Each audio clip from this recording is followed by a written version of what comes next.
TalkRadio.com. Consciousness in action. And you are taking action into your consciousness by tuning into Contact Talk Radio. And on TuneIn.com, Hang.fm, and UpSnap Mobile. Contact Talk Radio.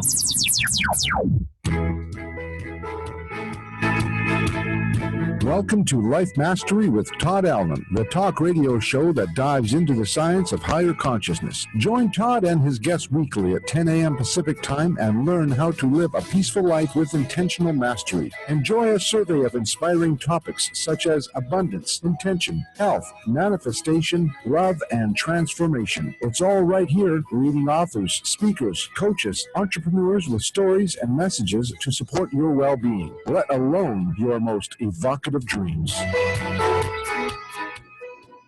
Hey, it's another groovy day, and that's because when I woke up this morning, I said, hey, it's going to be a groovy day. And then I took off into my day. It may turn out to be a little bit different, but I can always pull back to that time when I got out of bed and said it's groovy and think, I can't change that. I started out the day being groovy.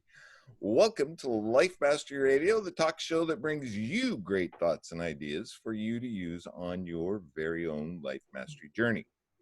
Before we get started, I like to get connected, and we're going to be talking a lot about getting connected on the show today, but I just really like to get connected. I like to connect to you, and I like to get myself centered. So let's just take a minute, and I want you to consciously think about the questions. Who you are, why are you here, just kind of resonate with those a little bit, hold those at your heart. We're going to talk a little bit about that today, but let's take in a deep breath. All the way down there, real deep. And let that breath out with a big ah, and just connect to the all. Connect to that which gives you power. What is it that you connect to? Could be God, Allah, the dude, the all. Consciously connect and make that connection and think about that and hold that in your heart. I'm still letting that all out. Let's take in one more deep breath. Think about those dreams, visions, and goals, and let those just flow from your solar plexus up through your speaker box and out into the universe with a big and really connect. And for sure, think about allowing the universe, the all, God, all of the dude, the source, the opportunity to make those come true for you. There we go. Oh, look, Jackie's getting the groove. Oh, there's that smile. I see that smile now. And that laugh. Da, da, da, da. As always, I have my co-host with me today, Jackie Bailey. Hi, everybody. Bailey. Hi, Jackie. How are you? I am groovy. Last week, you were holding pressure on your bleeding lip. Oh, my gosh. No bleeding lip this week. Just trimming my beard a little bit, and it was a gush. I couldn't stop. I think we went through the whole show, and I was holding a little thing on my lip, and then all of a sudden it stopped. So whatever was inside me that needed to get out, we got out during that. There you go. And then I had this little black dot for about 3 or 4 days, and now it's gone. Yeah. Nice. I see you are in your schoolhouse. I'm back. Not that you can have anybody in there with you, but... Can't have anybody in here with me, but I'm back. I felt like it was time. It was so sad to come into this little building and know that it wasn't being used. And I mean, it's so cute, and we did so much work on it that I thought, I'm going to just move back in and do as much as work as I can here. You know, when I first moved out to just kind of go home when COVID first started, it was to save gas. And just because I felt like, well, maybe I needed to stay home as much as I could, but it feels like it's time. It feels like it's time to be back here, and it's great. I think a lot of people are feeling that. Yeah. Oh my gosh, everybody's just kind of getting a little owly and. But I forgot how noisy my studio sits on an intersection. It's not a major intersection. It's actually the backside of a little park, but it's down the street from a fire station. Oh. And I forgot how frequently the fire trucks come through here. So if I start to hear a siren coming, I'm going to have to mute myself so that you don't hear it. So if you notice that I'm muted for a few minutes, that's why. But I'll do my best. It must be nice to get out of the house, but you're still doing a lot online. And you were just telling me in the pre-show that your summer camps are going to have to be online now, and you're organizing and figuring that all out. I have some mini workshops going on right now. They've been in the works since COVID started. I'm finishing up some of my 8-week courses that I hold through the school year. And one of them ends today. It's going to be sad to not see these kids now for the rest of the summer and into the fall, and hopefully we can start again in the fall. Then a few other classes will finish in this next week and the week after that. But also I'm working on these mini workshops. So this week, there's a mini workshop on Tedx talks.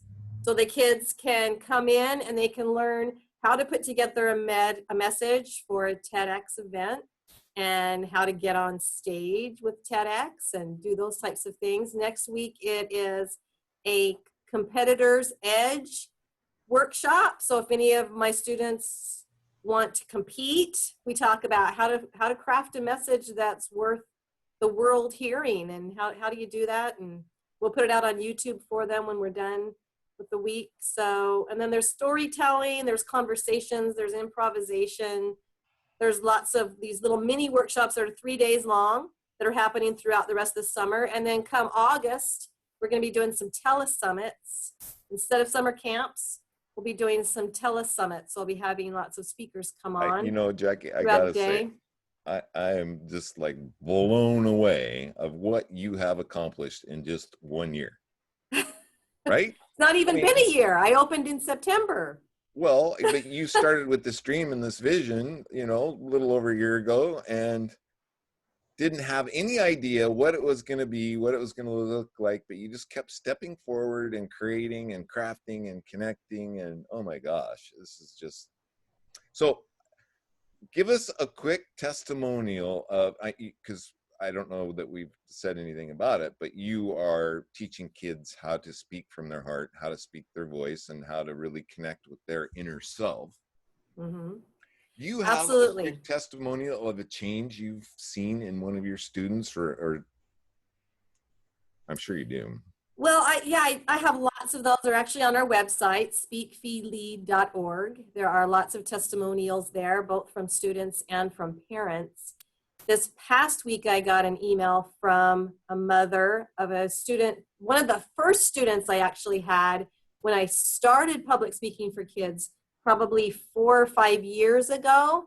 And this was one of my first students, and she wrote to tell me that he was now involved in all these service clubs and organizations at school. He's in high school now. Then he was a 6th grader, I think. Wow. He's in high school now, and he's competing in speech competitions. He's won a few of them, and he's going on to some regional levels. And she just said, you started him out in his love for public speaking, and that led him to so many other opportunities because of the confidence that he gained in just those simple classes, those 8-week classes that I gave. And so that makes me feel great, that I've put somebody on this path that they may not normally have been on, and now they have the love for communication, which we all need. We all need to be able to say what we want to say in a powerful way. That just reiterates the vision. You and I went to Canada for a kids speech contest. We listened to, I think, 40 speeches that day, and these kids, and it just blew me away. But I can remember sitting in the audience. You and I were judges. I can remember sitting in the audience thinking, wow, I'm watching the future president of the United States, or a future leader, because we were in Canada, probably wasn't going to be the president, but a future leader. These kinds of exercises and these kinds of things are creating leaders. It's just amazing. It's true. When you feel confident in what you have to say, leadership automatically comes. Because you start realizing that you have something to say, and you support other people in their message, and pretty soon people are looking to you for this positive influence in their life, and you just become this natural leader without even trying. But it all starts with finding your voice our guest is going to probably talk about that a little bit today. Yeah, I'm sure she is. So you can check out Jackie at JackieBaileySpeaks.com. Check out her programs, and the other website is speakfeedlead.org. .org. That's the Speak Feed Lead Project is our nonprofit. She has some online seminars that will take your child to the next level. Might even it's nice being on Zoom. They can tune in from anywhere in the world. Yay! I want to remind our listeners, now that Jackie and I have had a little shameless plug there, I want to remind our listeners that today's show page is at www.lifemasteryradio.net or .com, whichever one you choose. And anything that we talk about, you'll find the links to our guest. Later on, the link to the YouTube video that we'll post, and Jackie will create a blog about today's show. It's really cool. We try and keep you informed. Jackie also creates a newsletter that goes out once a week with who's been on the show, who's coming on the show, and the blog post about the show that week. So she does a lot of work in keeping that all glued together, and I'm so impressed and so happy to have her on my team. Well, you can sign you, up for that newsletter at lifemasteryradio.net or .com, whichever one you choose, and we only use that email address for the newsletter. That's it. So we really appreciate it. And while you're there, you can check out my book. You know, somebody walked off with my copy. Oh, no. I know. And so I'll have to get another one. I would usually hold my book up, but you can Google me and Google Life Mastery Radio. It's on the website. Check it out. You'll love it, and leave me some feedback about it. Okay. Did I forget anything, Jack? I don't think so. I think we covered all the housekeeping. Our guest, look at, she's just sitting there so patient and calm. I know. She's like, shut up, people, and let me talk. I know. When's it my turn? When's it my turn? Our guest today is a very special person, Dr. Julie Krull. Did I say that right? All's great. Yeah, that's great. Her and I were cut from the same rug. Maybe we'll talk a bit later. Born in the center of the United States. That's where I come from. Dr. Julie is a steward of the new earth, midwifing the evolution of consciousness and the ethos of wholeness. Her career as an intuitive integrative health practitioner, psychotherapist, has influenced her global work with visionary leaders and change makers, co-creating connections that inspire individual, collective, and planetary healing. She is the author of her book. It's about a year old, and it is called Fractured Grace: How to Create Beauty, Peace, and Healing for Yourself and the World. And the time has come. Julie, welcome to the show. How are you, my friend? Oh, thank you.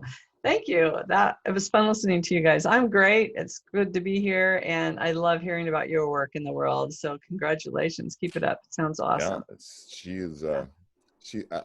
Yeah, I've just watched some amazing things. It's been really cool to just be on the sidelines and watching that. And I have to assume, now this might be ego talking, but I have to assume being part of Life Mastery Radio has helped her excel and integrate some of the thoughts and ideas that we talk about into her experience. Uh-oh. Well, there's a phone call from God. Who else could be calling on something that was supposed to be turned down? A big exclamation. Yeah. Well, I was going to say, and Todd, the phone number is 0000000. Isn't that amazing? That's great. It's true. But Julie, you know, I was checking out your book. I was surfing around looking at some of your videos and some of your podcasts. You have a very successful show as well. Some really cool guests. But I read the preface, I read the introduction, and I'm reading the first couple of chapters, and I was like, this woman, I know for sure, studied under Barbara Marx Hubbard. It's like Barbara Marx Hubbard is speaking again. I studied with her for about a year. And so then I get to, I think it was the third or fourth chapter, and there's a quote from Barbara right there. and when I was studying with her, she was teaching, and it was her system of 52 codes, earth codes. And I can't remember a whole lot about that, but you've evolved into this whole thing with codes as well with your other organization. Maybe we'll talk about that a little bit later. So I guess my question is, Julie, is there some Barbara influence in Julie's work? Well, that was perceptive of you, Todd, to pull that out of my writing. Yes, definitely. I worked with Barbara pretty closely back in 2011 and especially 2012. I mentored with her for almost a year. And do you remember the 52 codes? oh yeah, that's right around that time. yeah, oh yeah. She did several programs after that, and well, even up until the last few years before she passed last year. But yeah, definitely. She brought out the two codes during then, and with her co-author, Carolyn Anderson, and a dear friend. And yeah, a big influence there on conscious evolution. I think my intuition is amplifying. I'm going to have to go inside and check that out. Wow, that's pretty amazing. I could, I just had this feeling that there was some influence there. So that's pretty cool. Yeah, I don't think I write about her. Maybe I write about her in the book. I can't remember. You just have, well, I've seen a quote. You had her quote. Yeah. I think it was on the third or fourth chapter. I think there's probably some references to her in the book. Probably. Pretty cool. Yeah. So let's just back up a little bit. And where does Julie come from? What influenced, you're a self-proclaimed mystic and a student of the mysteries. And how did this all happen? Well, it's interesting that you say self-proclaimed, because a lot of people wouldn't want to put that out there, and I don't usually proclaim it, but like I was born into it. It describes it, because I feel the same way. It's like there's only one explanation for the things that occur in my life or happen or from my being connected and getting, it's just a mystic. And, my teacher walked up to me one time and she says, Todd, I really get that you get that it's a mystery. And that blew me away. I was like, but she was right. Yeah, I really get that you get. I love that. Yeah, well, mine happened. My mystic self opened up when I was a young girl. I had a near-death experience at a very young age. I write about that in my book. I don't know if you've gotten that far yet, but I had a near-death experience, and it was like those capacities, those gifts didn't go away. I woke up and was wide awake and learned to navigate and walk in two worlds from a very young age. And so as a child, I was a mystic, which was really a strange and peculiar thing. You don't talk about it with other people. You just don't share that. There was nothing, no one to share it with, it was like, I'm having these experiences and how do you talk about it? But yeah, it started as a young girl, had a near-death experience when I was 5, and began to continue to have these very significant, non-ordinary states of consciousness, the mystic in me, the mysticism, out-of-body experiences, things, and just opened all my intuition and abilities, and really turned them on when I was about 11. It was about 11, the age of 11, that it was like, okay, it's go time. Yeah. I can remember as a kid being that curious, right? And in family get-togethers, you and I are both from Nebraska, and you know how big that can be. And I would find myself as a kid sneaking around, looking around corners to see what people were doing when I wasn't in their presence, right? Because it was all about me, and it was all... I still have that thought and that idea, but that's kind of a curiosity about the world and how it interacted when I wasn't there. Is that self-centered? I don't know. What did you learn? Julie, this near-death experience, though, when you were young, because of it, you felt a little bit, I don't know if guilty is the right word, but your mother felt like you were pretending at first, and you began to take that, you internalize that a little bit, thinking, well, maybe I am pretending. Did that affect this ability then for you to be clearly involved in this mystic side of things because you were maybe denying it a little bit? Tell us about that experience and how it went, because it started with tonsils, right? Yes. Good job, Jackie. Yes, I had chronic tonsillitis and was supposed to have a tonsillectomy, but every time they would schedule it, I had so much infection, they had to cancel and reschedule. And one time I was home sick, went down for a nap, and it's an interesting experience. it's a interesting story actually, because my mother gave me, do you remember the Clorox gum for sore throats back then? I don't know if they still make it, but it was green. She gave me this gum for my sore throat, and I took a nap, and I was in on her bed taking a nap. And she was yelling, Julie, time to get up and wake up, time to get up, from the other room. And then she came into the room. And when she came into the room, I'm like watching her, and I'm like 4 years old, right? So I'm watching her. She walked around the bed. My eyes are open, and I'm following her. And she's like, Julie, get up. It's time to wake up. And, I'm just watching her, and I'm not moving, and I'm not speaking, and I'm not responding. And then there was this urgency in her voice. And of course, this is my memory of it as a 4-year-old trying to make sense. And she said, this isn't funny. Stop pretending. It's time to get up. And so like I internalized that phrase, this isn't funny. Stop pretending. But you physically could not get up, right? And I didn't know I couldn't get up because I was just consciousness there. I was just in this body, and I didn't know I couldn't move, but I'm watching her. And then she noticed the green gum started running out of my mouth. I had green goo drooling out of my mouth, and I wasn't moving. And then that's when she went, something's wrong. And that's when I left my body.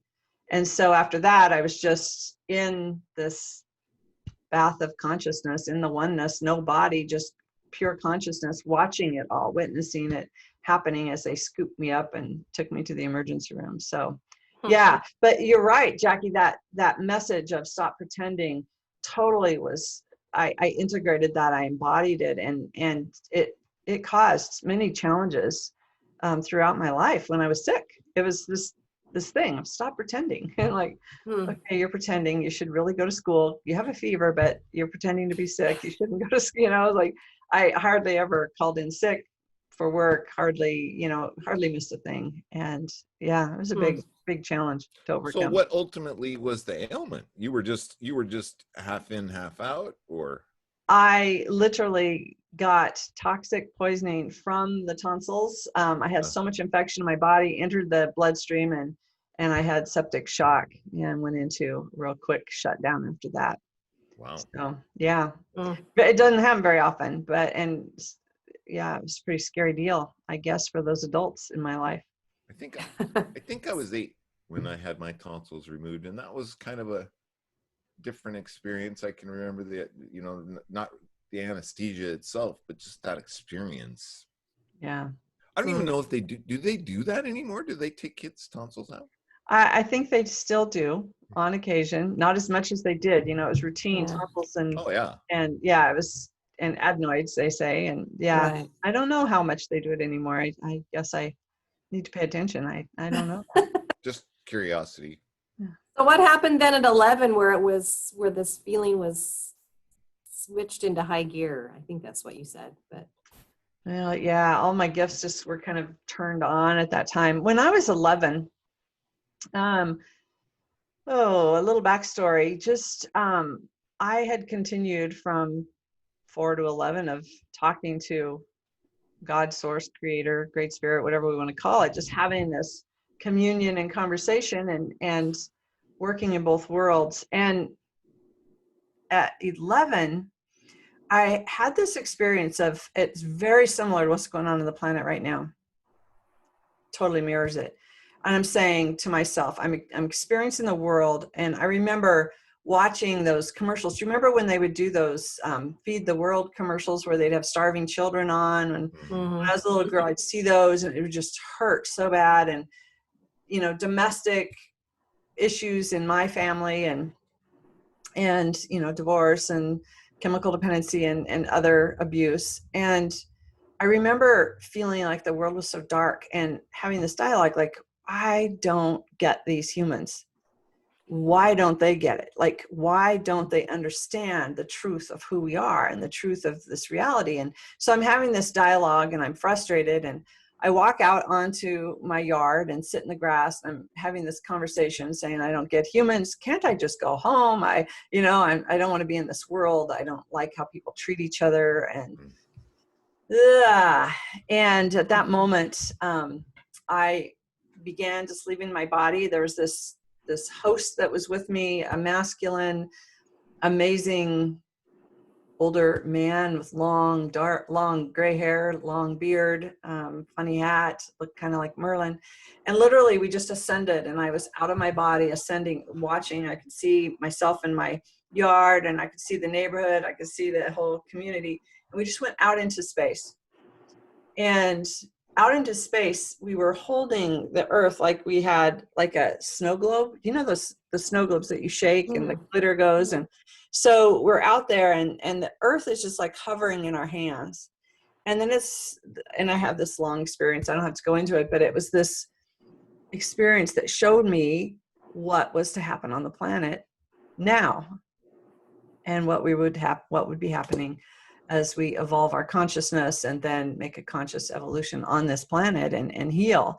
And so had that experience, had the shift, and next thing I know, I'm back in my body, and that was the end of that experience. That was supposed to convince you to stay? Well, it was a beautiful ending. So that part convinced me to stay. Yeah, like I saw what was happening. I saw the breakdowns. But I also saw the light. I should tell the rest of the story because there's hope, right? But I literally, I saw, it was kind of like when you shake that snow globe up. As I'm watching my hands, it was like light was occurring around the planet. It was like that the little glitter was landing on the earth and lighting it up. And then it began, like we see a lot of the telecommunication commercials where the lights begins connecting around the earth. And then as the light began connecting everywhere, then it began weaving, and everything came back into balance and homeostasis and healing on the planet. And then again, visions of how that would look when it was complete. And so I watched it and saw it, and like, okay, wow, I'm here. I was a precocious little girl.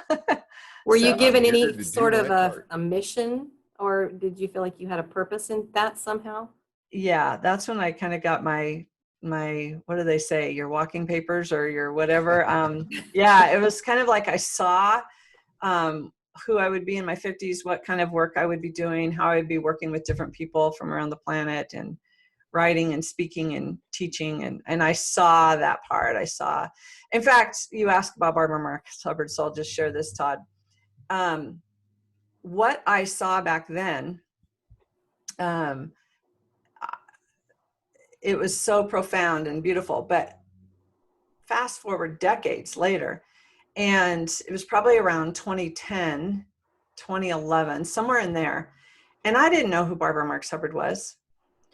And we had remodeled our house. A son graduated from high school, and we remodeled. And for some reason, we had a media center, but I had stacked some CDs and DVDs in my master bedroom right by the door. We have a fireplace, and there's a little cubby right by the door, and there was a stack of DVDs and CDs.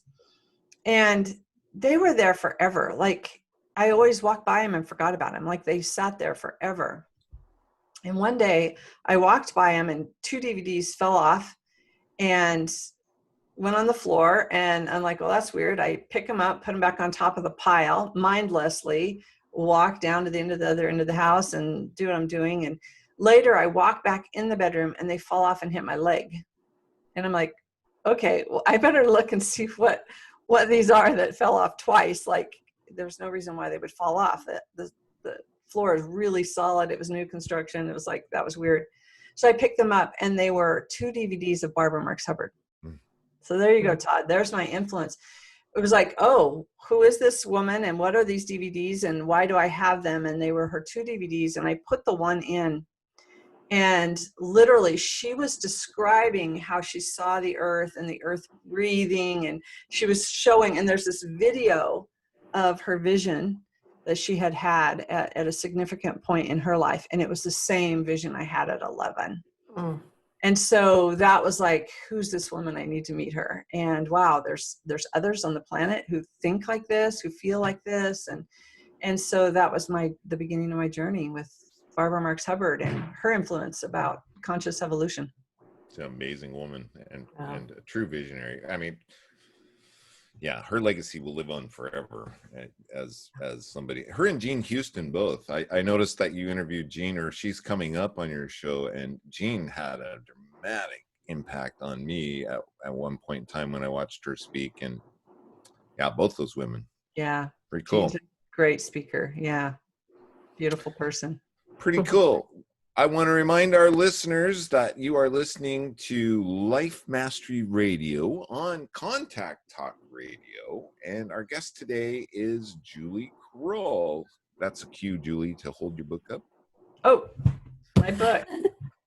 And we're talking about her book, Fractured Grace. And Fractured Grace. Yeah. Available at Amazon. You can find it. I think you can even download some excerpts that you can read. So check it out. It's really, really good stuff.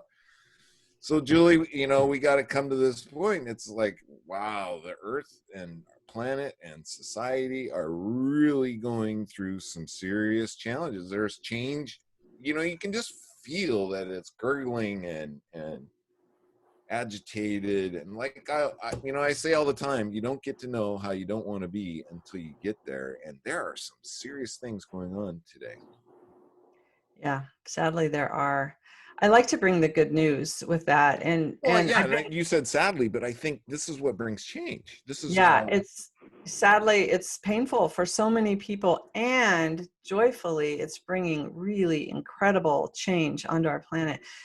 I always like to talk about the expansion of consciousness. And when I explain what's happening to audiences, I do talk about the evolution of consciousness, because literally every system and structure on the planet right now was created in a time where we saw ourselves as separate. Our word for today is connection. We saw ourselves as separate from one another, separate from the earth, from the planet, separate from the cosmos, separate from a God. And that was the consciousness that we created everything. And it worked for a long time. And we mastered it. We did a good job. And capitalism, all of that was created within that construct of separation. And we're learning now. We're not having to prove anymore. Science is showing what the great wisdom traditions, the spiritual wisdom for centuries and centuries, millennia actually, has been showing us all along. We don't have to prove it. Is that we have a interdependent, interconnected, I can say it in so many different ways, because those words don't even work anymore. It's like we are a unified field of consciousness. That's who we are. Like my mentor, Jude Curvan, always says, is we don't have consciousness, we are consciousness. So as we created from this place of separation, we were separate from the earth. We could pillage it, we could abuse it, we could take what we wanted. We were separate from one another, so we could treat people like we're seeing on the streets right now with the injustice. It's not okay, but we created the justice system and our legal systems and all of our systems and structure, education, healthcare, all of those things with this belief that we're separate. We're separate from a God, creator, source, and we create religion around that idea that we're separate. And so now that we have this beautiful growing evidence of the true nature of our reality, we're moving out of that illusion of separation, and we're beginning to, everything is breaking down. None of those systems and structures that were built in that consciousness sustain us and who we are as a humanity anymore. They're not sustainable. They're not serving us. And so all of those systems and structures are breaking down. And we're in the process of rebuilding, remodeling, and really listening more to the impulse of evolution that's moving through us to create the new systems and structures, to create the new earth that are in alignment with the truth of who we are.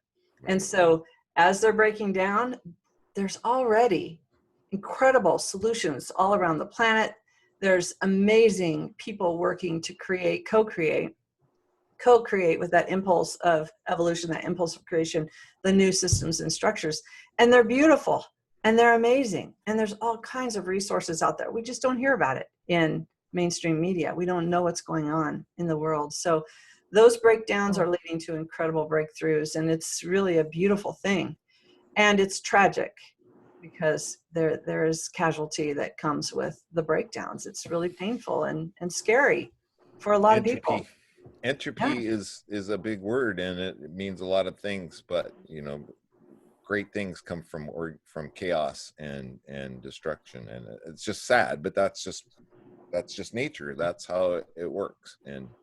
But I think, you know, I think some good things are coming. Some people are waking up, and you know, sometimes I find myself, Julie, shaking my head in disgust. It's like, what are these people thinking? How can they do that? But then I just have to pull back, and it's the evolution of humanity. You don't get to know how you don't want to be until you get there. And Yeah, we don't know what we don't know until we know it. You know, our friend Barbara Marx Hubbard would say this crisis is our birth. yeah. And so I'm glad you said that, Todd, because so often we feel like there's a hierarchy of awareness. Like we look at people and go, how are you thinking that way? But literally we're all in this place of expansion. It's really not a hierarchy, but we're growing into the fullness of who we are as divine humans. And so that awareness, that edge expands, and those who are already in that place are creating and co-creating and working together and finding each other, and others are waking from that activity and yeah, the message that's out there. Well, and it's books like yours that help people find those answers and those solutions, because there are some very basic questions, and your book is filled with some great stories about your experience and what brought you to different things. And then I just love that you have learning moments or key insights about what that lesson had taught you. Thank you. Thank you. Yeah, you know, the book is filled with a lot of storytelling, because what I've learned over the years is to just go out and, I mean, I could give this talk and some people will go, oh yeah, I get it. You know, I understand what you're talking about, this evolution of consciousness and the conscious evolution on our planet that's happening. And yet others need that visceral felt experience of their wholeness. And hopefully through storytelling, they'll really feel that and sense into that and get that for themselves as well. So how does someone know then when they're starting to awaken from the old way of thinking and start to live more consciously? What does that look like for someone who may not know that's happening? I mean, because I imagine it's like taking a wound that has become infected, and that wound has to be opened back up to be cleaned out, right? So you feel that pain again. And you have to re-heal a wound that perhaps had healed over with the infection inside of it. And perhaps that's the way our world has been. But now we're cleaning this wound out, and now we're going to be able to actually heal for real. But so what does that look like to someone who just doesn't know, who doesn't realize what's happening, and they just dwell on the pain and the sadness and the injustice and the craziness that's going on? How did they begin to be able to see the actual healing taking place? There's so much to that question. I just want to interject another piece, because there was the personal and then there's the collective, right? You were talking about look what's happening on our planet. And I'm just going to drop this in, and it's kind of gross, viewer discretion, but when a wound is infected really bad, so my son had this experience, a botched appendectomy. Several days later, had to be taken back into surgery. But this is really gross. But when they opened that wound up, it smelled so bad. I mean, filled the room, filled the halls, it smelled so bad. And several people are having that experience. Look at what happened just a week ago when we're recording this show with racial relations. It smells really bad. Ugh. But so how will people know? The other little side note that I want to make in the response to that is, so many people now are teaching, different spiritual leaders and different teachers are teaching that this awakening, it's a process. But some people will say it's a one-time event, which is like, okay, like I had my near-death experience. Was that my awakening? Or was the 11-year-old, was that an awakening? Or is this lifelong process of continued expanded consciousness and this evolution into the divine human? So how do we know? A lot of what I like to teach is the embodied experience of wholeness comes first. When we really learn to embody that, oh, I am one with the earth. I'm one with the trees and nature and the water and the air and the, I'm one with that, and I'm one with another person. Oftentimes we'll have oneness experiences. There'll be this glimpse in our consciousness where time and space dissolves, and we get this glimpse of our interconnected, interrelated reality with all things, whether it's a God experience, a mountaintop experience. We have a lot of those through nature, through arts, through, there's just a lot of different ways that we can have that. Several people are chasing after that drug-induced experience of oneness. So people will get glimpses of that, and they'll follow that trail, and that seems to be the beginning of a little wake up of like, oh, of course. Some people can believe it in their mind and say, yeah, I am one with all things. I get it. I am that. And I understand the science of it. But until we really have that embodied experience of oneness, it's that peaceful place, that calm, that place where we literally are connected with this unified field, and we sense it. It's tangible. It's beautiful. So I would say that's the beginning of that new awareness, and then we begin to continue to evolve in that awareness and grow and expand and then literally learn how to embody it and express it in new ways and develop new tools, techniques, practices, things like that. But how was that for an answer? I went on a tangent. It was a great answer. Earlier, I shared that I had this vision of jumping in a speaker truck and driving up and down the streets and yelling at people, hey, knock this off. This is not the way.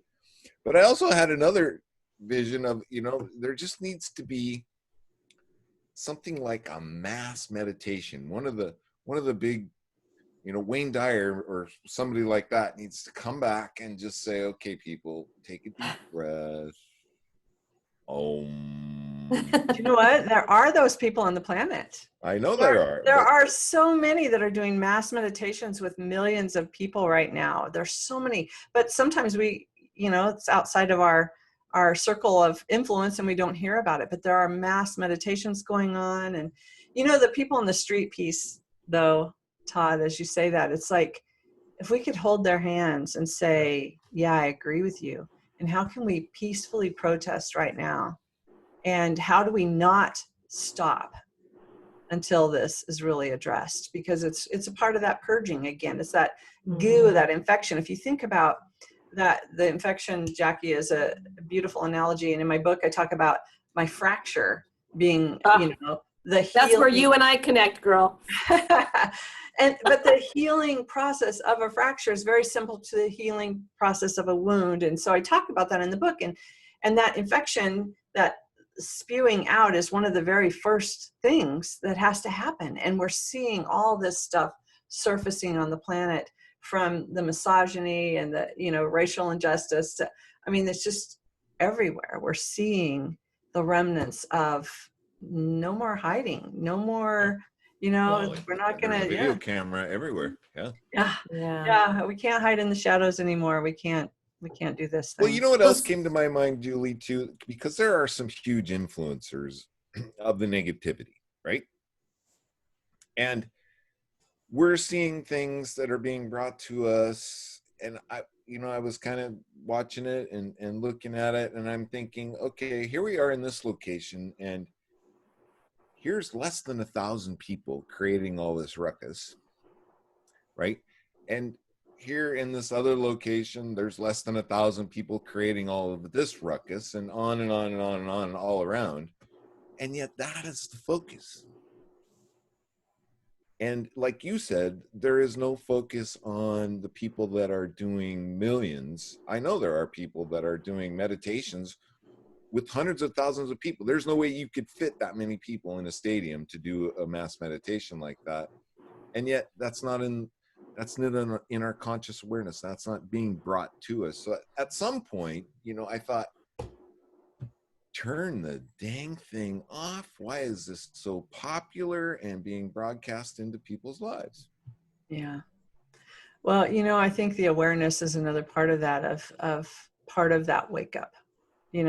What we're seeing, the COVID thing has brought us together. It's brought us, we're seeing what we're missing now. And so social distancing is one thing, and then you hit the racial relations right after it. And it's a big part of the wake up call for humanity, that the systems and structures aren't working. The systems and structures we designed aren't working. This is a double whammy. I mean, oh my gosh. Yeah. Well, since you brought up your broken leg, Julie, I feel like I need to know the lesson you learned from that, because I am still healing from a broken ankle 18 months later, because just after the surgery to repair it, I was in a car accident and re-injured it and waiting for a second surgery. And I'm just trying to figure out, what is the lesson here that I need to learn in this? So what is the lesson you learned when you broke your leg by doing something very simple and normal, like I was doing when I broke my ankle, stepping off my porch as I'd done a million times? But what did you learn from that? Well, so many lessons. There's like 300 and some pages of lessons from that broken leg. But personally, on a personal level, one of the pieces that I had to learn was to literally trust others to take care of me. That was a big one that I had to learn. But the biggest lesson was that it was time to use my voice for the good and to be a part of the solutions. And so as I sat in my chair with my full leg cast propped up on pillows, the book wrote me. And it was really a surprise ending. Like, I tried to write I had 2 books in progress and was trying to write from the scholarly place, the Dr. Julie, and, citing everything and pulling research. And I could not progress in those 2 books that I had started. And this book came in my voice. And so, like you said, my storytelling, my voice was a part of peculiarly with that tonsillitis and that all that early childhood stuff was I didn't learn how to use my voice. I didn't use my voice for good. I didn't use my voice in a way that that the way I use it now, I should say.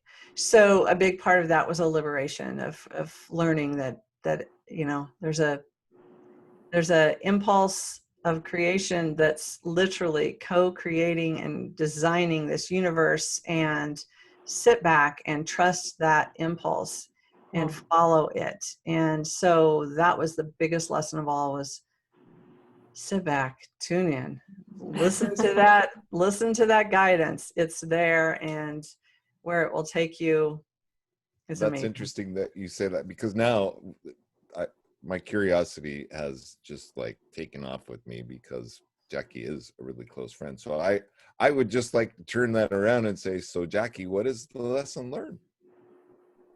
I don't know. Really? I'm still because I'm still your knower learning the knows, lesson. right? I'm still in the midst Julie? of this. Her knower knows what that lesson is. Well, I feel like, I can't walk normally, and there's a lesson here for maybe I've been walking in the wrong path, and I'm supposed to be doing something different. I don't really know. I'm still open to what this all means, and like I said, I'm still waiting for a second surgery, and hopefully that fixes it, right? But what if it doesn't? But it's interesting how one injury in my ankle can just affect everything else, because not only was my ankle injured in the accident, so was my neck. So I still have this neck situation going on where my head literally comes off the top of my neck on occasion, and I have to go back, put my head back on.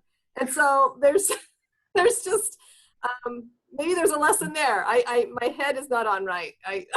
I don't know. The first thing I heard, Jackie, if I could share, the first thing I heard was that this is your soul's invitation to walk a new way. Yeah. And she's been doing that, Julie. That's great insight, because totally doing that.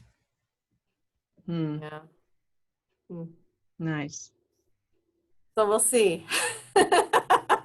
It is a process. I have to tell you, I still have some out towing and still have interesting things that happen. And yeah, I think we're all invited now to walk a new way. And if we're not going to listen, we're going to have real life experience that really brings us into a direct space to listen more. Like this is where we're at.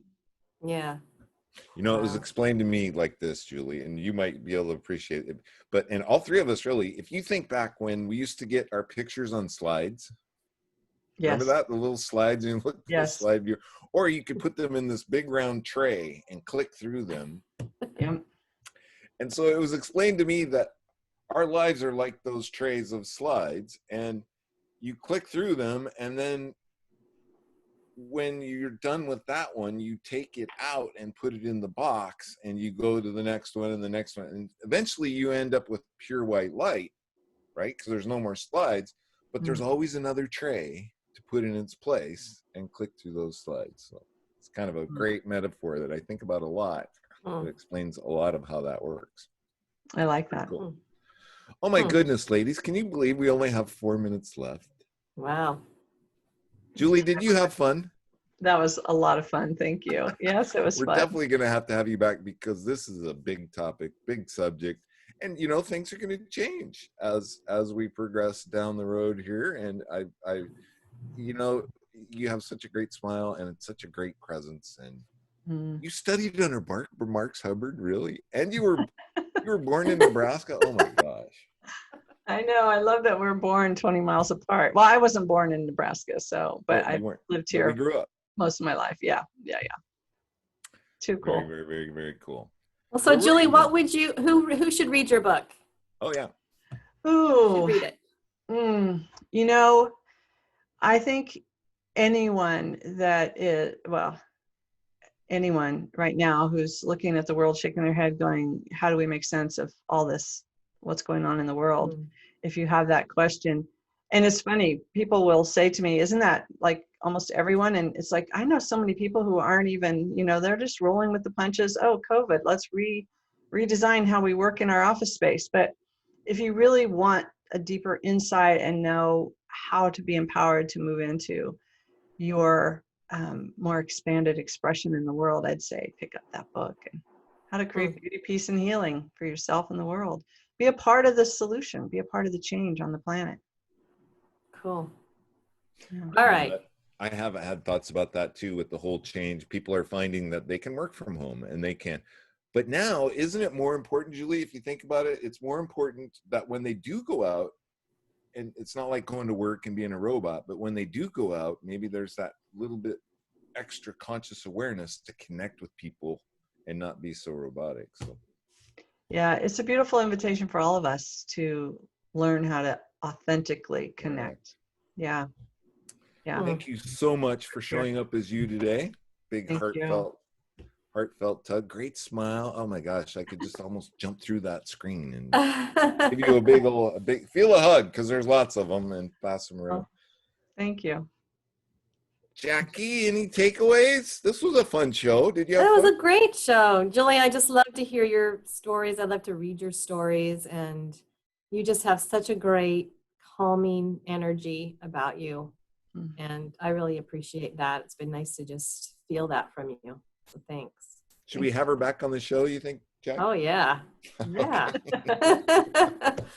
Stay tuned. And if you're ever in the Seattle area, Julie, you make sure that you let us know, because we'll come and watch or hear you speak, or come at least get a book signed. Okay, let's do it. That's about all we have for today. I hope you enjoyed the show. We had a blast, and there's lots to talk about, and there's lots for you to share. So tell your friends. Tell a friend about Life Mastery Radio, how cool it is, the cool guests, and how much Todd and Jackie just have so much fun. How is that possible on a Zoom call? Well, we do it, and it's all about that. Lastly, I would really appreciate it if you would consciously connect to the all, to the source, and certainly make it a great day, because both those things require a choice. Bye-bye for now. We'll see you next time.